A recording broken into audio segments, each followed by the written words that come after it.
What's up, guys? Welcome to Reuben's Indian Kitchen. Today, I got my man, Chef Robbie Jester on. Chef Robbie, what is up? Thanks for making the time for me. You have so much going on, and I'm so glad you could be on today. Dude, thanks for having me. I appreciate it. It's always great to cook with friends. So, what are we going to be making today? So today we're going to be making a jerk chicken biryani. So we're going to take the traditional biryani. This is almost going to be more like an instant biryani because we're going to have some prepared stuff ahead of time. But then we're going to go ahead and we're going to spin it jerk style.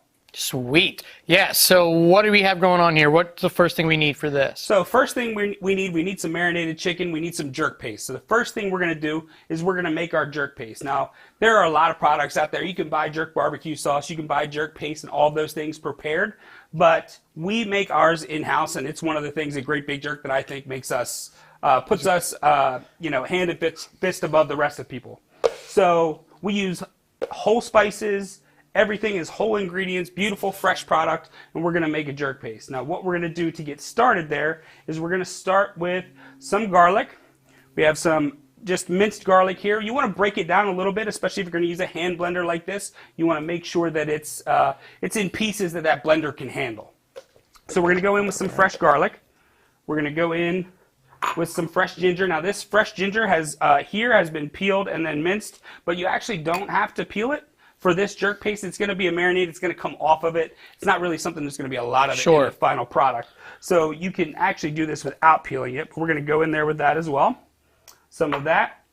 We have some brown sugar, so we're going to add some heat, some scotch bonnet sauce. We want to make sure that there's some sweetness added to this to round out that heat.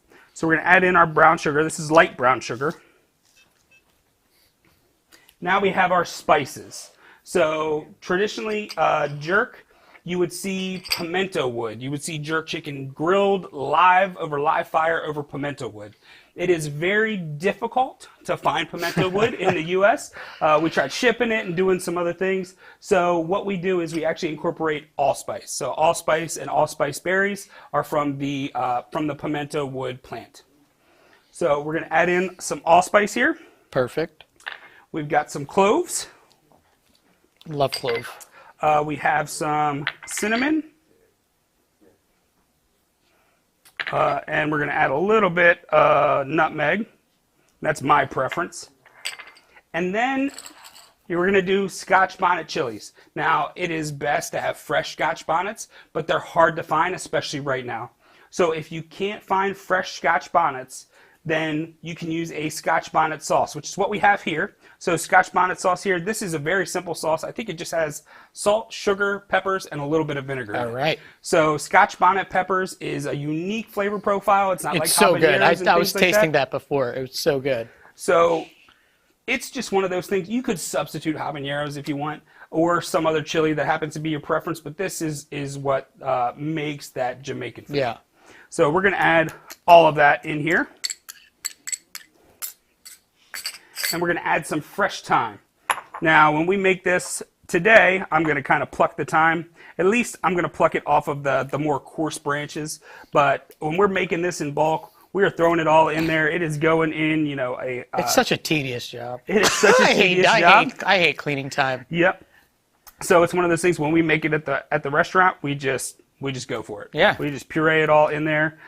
Most of it is going to make its way off on the grill or throughout the cooking process, so we're not particularly worried about somebody getting a stem or a twig or anything like that. And you're blending it up anyway.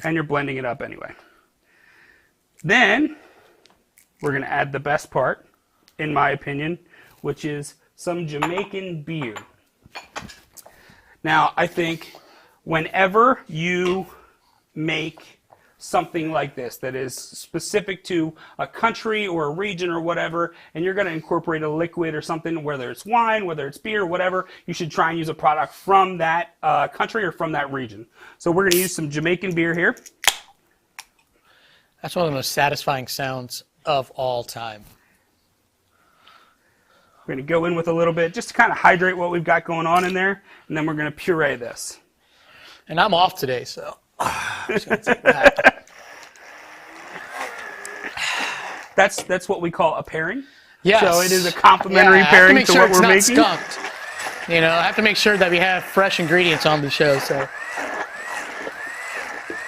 it's good. It's good.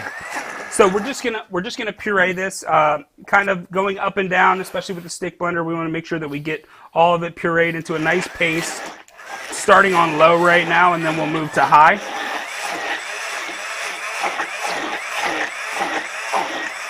So biryani, right? So biryani is a rice dish that kind of started in India by Muslims, and it's like a mixed rice dish. So traditionally, it has like yogurt, chicken, and it's marinated, and then you cook the chicken, and then you put the onions on top and raw rice covered up with water, and then you bake it, sometimes with like a little like flour dough topping, and then you crack the top. It's super cool, but this time we're doing a little quicker version with like cooked rice and stuff, so that's awesome. Yeah, so this would be considered an instant biryani. Going to give you some of the same flavor profiles here, some of the same textural components, which I think biryani is really a textural dish.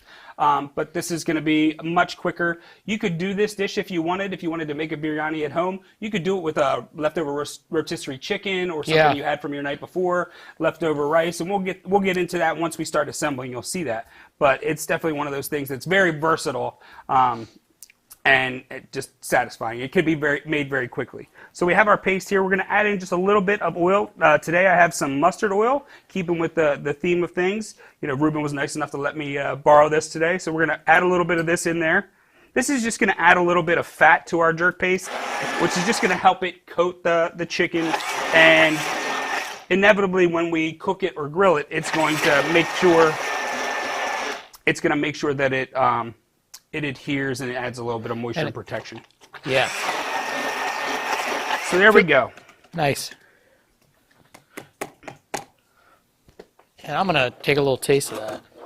It is going to be super strong, but don't worry, because as it cooks, it will soften. Mm-hmm. Oh, man, it's good, though. So tons of flavor. Yes. It's a lot going on. Chicken by itself is not the most flavorful protein out there, so we want to make sure that we're packing as much flavor, especially in the jerking or the marinating process. So with jerk chicken at Great Big Jerk, what we do is we brine it for 18 hours, and then we go into the jerk part, which happens for about 2 hours, and then we cook. So we have a pot here. It is on medium-high heat. We're going to add in some of our mustard oil. We're going to go to high. So I have some chicken here that I pre-marinated.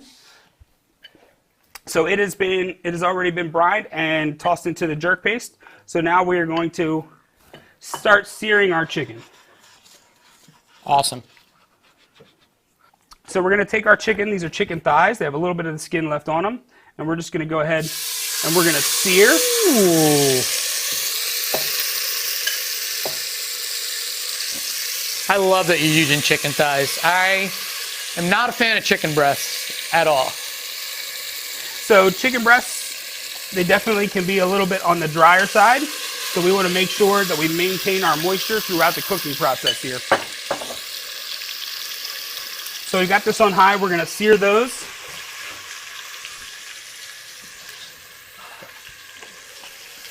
Awesome. And we just want to get a little bit of color. Now, normally, if we're doing traditional jerk chicken, this would be grilled. You could absolutely grill this chicken ahead of time and then make the biryani afterwards.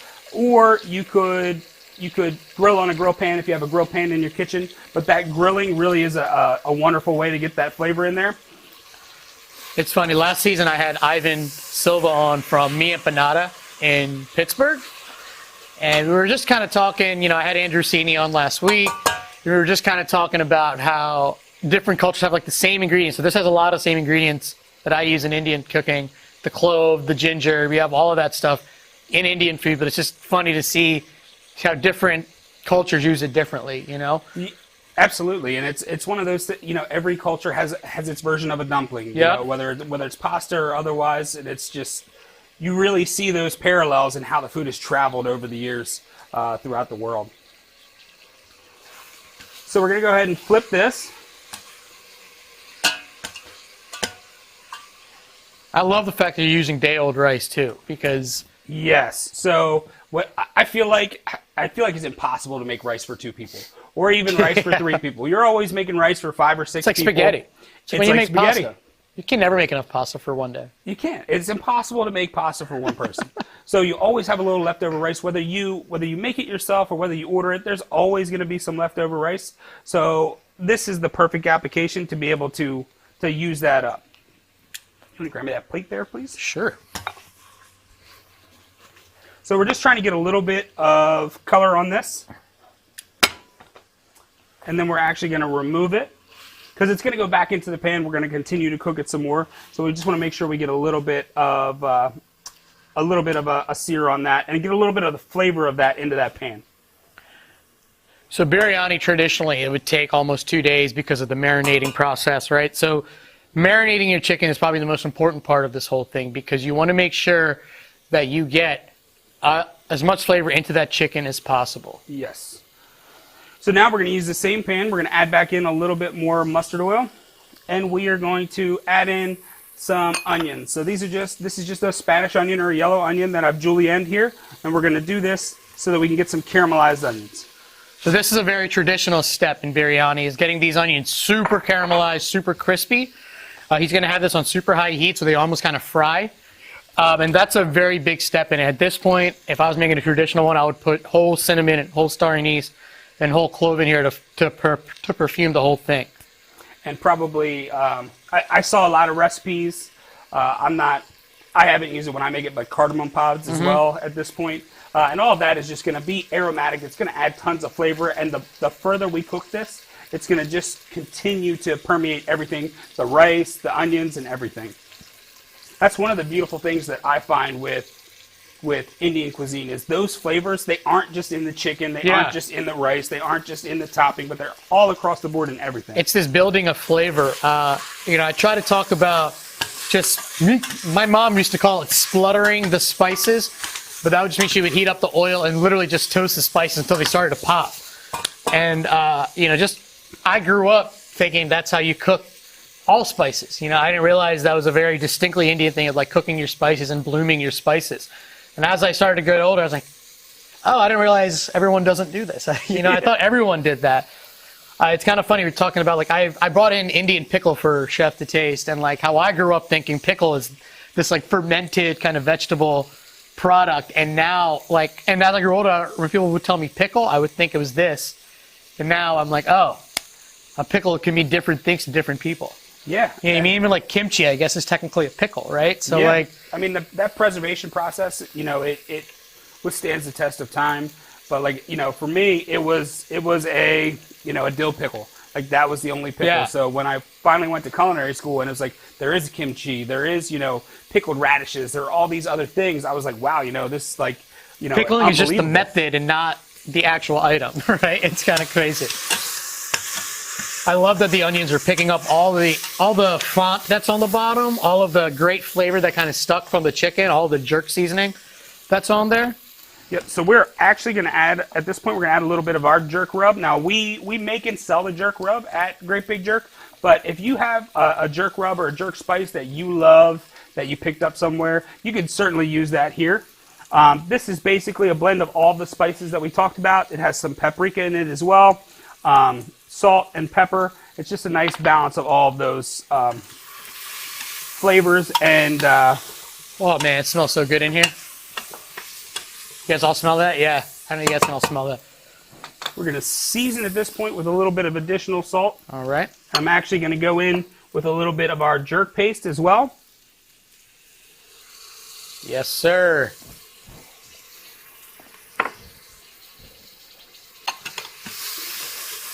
Now, get that in there. Chef Robbie is no stranger to TV.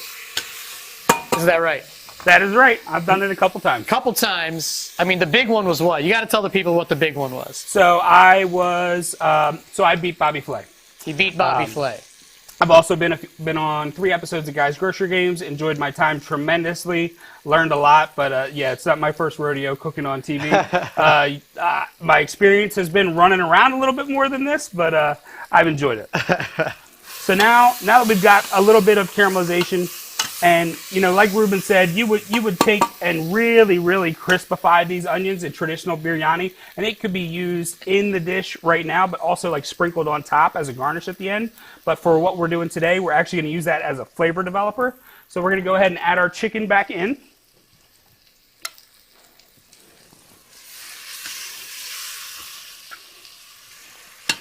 Nice.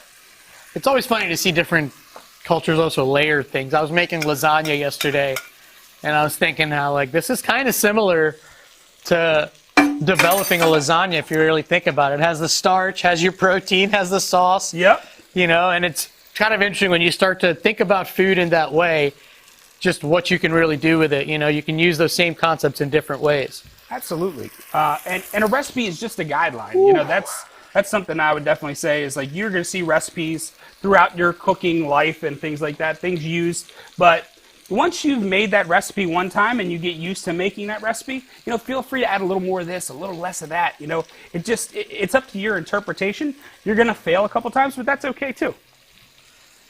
So now we have some red beans. So this is kind of going rice and peas, like traditional Jamaican style. So we're going to go in there with those on top. Beautiful. Gonna season with a little bit more salt, a little bit more of our jerk rub, and then we're gonna go in, have a few cilantro leaves here just to add a little bit of that light kind of refreshing flavor. Mm-hmm. And then we're gonna go in with our rice, a little bit more Jamaican beer. You're gonna have to open me another one since you yeah, I had to make sure it was good, you know, so.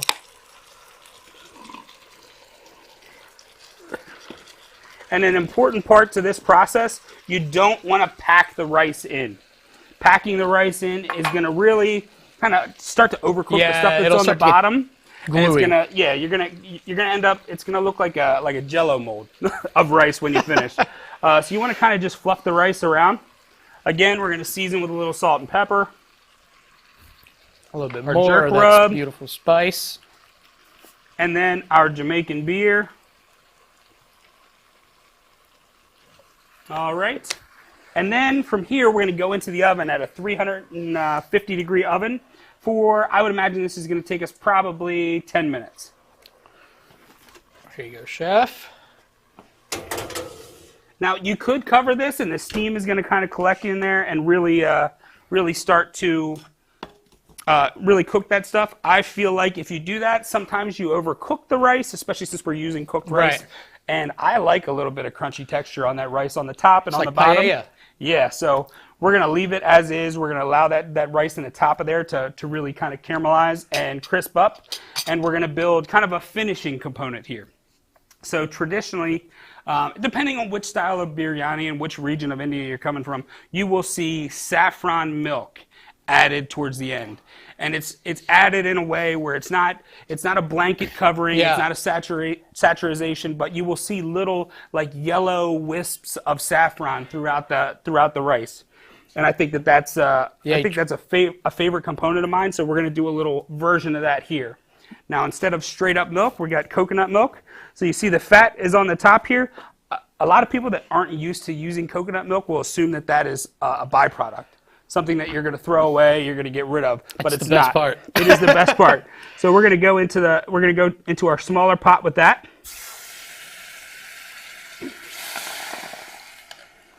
We're going to warm this up. It's all going to come together and emulsify. Emulsify is just a fancy word for mix together things that normally wouldn't mix together.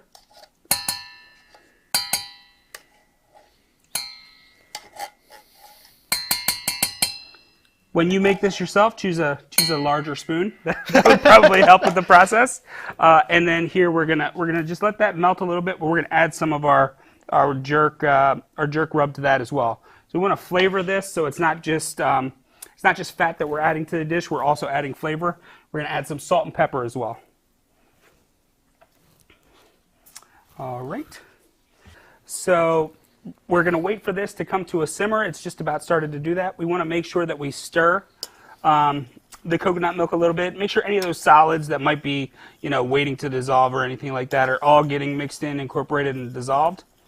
We also want to make sure that we give it a taste. I can do that. Why do you get the big spoon? Oh man, I'm always a big spoon. I'm just kidding. I like being a little spoon too. And I actually think they could use a tad bit of sweetness. So I'm going to just add a little bit of the brown sugar in there. I think that that'll pretty much take it to where it needs to be. Now, you and I both love the Newark food scene. Yes. So it is, you know, it's super proud. Super proud. I just, there's so many different ways to get into the business nowadays. You can really do it your way. I think that the days of like being married to the restaurant 24 hours a day is just not something that anyone is interested in. It's not sustainable anymore. So I think that the Newark food scene right now is super cool. There's lots of younger people, really talented chefs. You know, Peach Blossom Eatery in Newark is fantastic. If you haven't been, please go. They do a fantastic job. They do brunch. They do lunch. They're not open for dinners. They do a fantastic job. They're right around the corner from us at Pizzeria Mariana. Sam and Olivia do an awesome job there. You know, Drip Cafe is another great spot down there. But really cool food scene because you're having all these smaller concepts or different day parts, people that are covering. It just makes it really interesting to go out on a different place every day of the week and try. Yeah, so like I had Andrew Sini on last week, and we were talking about, you know, the Wilmington food scene and how far it's come. And I feel like Newark is getting there. As someone who's lived in Newark pretty much his entire life, it is super exciting for me to see Newark as kind of a destination for people to want to go to. You know, they want to go to Newark now, go to Peach Blossom. I've seen more people post about Peach Blossom than I have almost any other restaurant in the last like couple months. So like it's super exciting for me because I love Sam and Olivia. I think what they're doing is really awesome. I'm hoping to get them on here in, you know, a future episode. So we'll see what happens. So pressure's on. Pressure's on, guys. So, yeah, I mean, I think it's fantastic. You know, I've been in Newark for years now with, you know, my previous company. And then, you know, my businesses and my restaurants now are located in Newark or really, really close. And it was, you know, in the past, it was like you had Wilmington and you had the beach. Yes. And everything in between kind of 100%. was trying to catch up. And I really think that the city of Newark is great. I think the parking situation is getting better. They're very cognizant of it, which is a huge thing because I know people don't like to come to Newark and deal with the parking, but I think they're doing a great job. Yeah. So if people want to find you, where can they find you? Social media wise? Yes. So if people want to find me, I just want to taste that again. So good. It's good with the brown sugar. So if people want to find me, they can find me on Instagram. I'm Robbie with an IE _ Jester on Instagram. I'm also on Facebook. The restaurants, we have Great Big Jerk, so it's Great Big Jerk Co. on Instagram. Pizzeria Mariana is PZZA MARIANA on Instagram. And then Full Circle Food is just Full Circle Food, singular, not plural, on Instagram. We post daily. We have, you know, deals. If you're looking for that food porn, we've got that for you too. The cheese pulls and the pizza coming out of the oven really is beautiful. The grill fired up at Great Big Jerk. But you can follow me if you have any questions about this recipe. Please don't hesitate to send me a direct message and ask. Awesome. So we're going to check it out? I think we can check it out. Oh, man. Beautiful. We got some crispiness on the top there. It's definitely heated through. Let me get you a nice...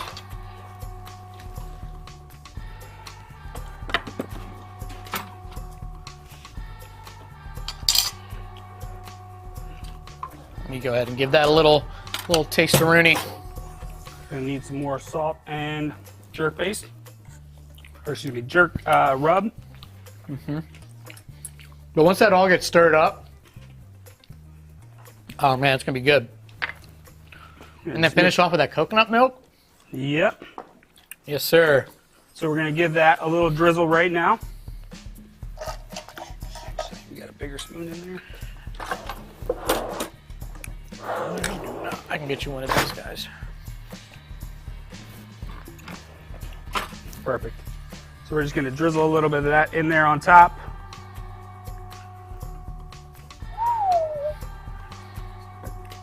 Get all that flavor in there. You don't have to be too organized about it. Then we're going to plate. So we're going to take some of that rice off the top there. Don't grab the hot thing right out of the oven like I just did. Safety first, guys. And when you're plating at home, plate however you want. But when you're plating for others, it's good. You want to just kind of scoop that into the bowl there. You do not want to press down. You want to maintain that height and that visual texture. So we're going to go in there with that. We're going to take one of these pieces of chicken here. And the chicken's almost kind of braising down there too, so it's just releasing all of that liquid right into the rice. It's just absorbing all of that.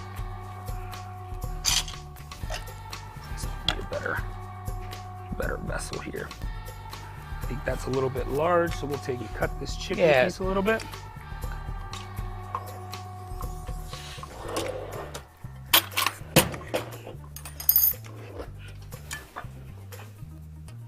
Nice. Gonna go on with a little bit more. A little bit more. Some fresh scallions. Yes. You eat with your eyes first.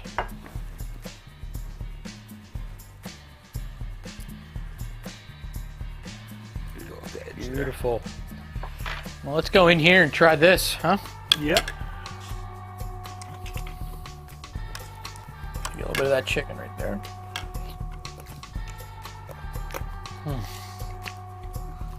Yeah. You know what will go really well with that? Some Jamaican beer.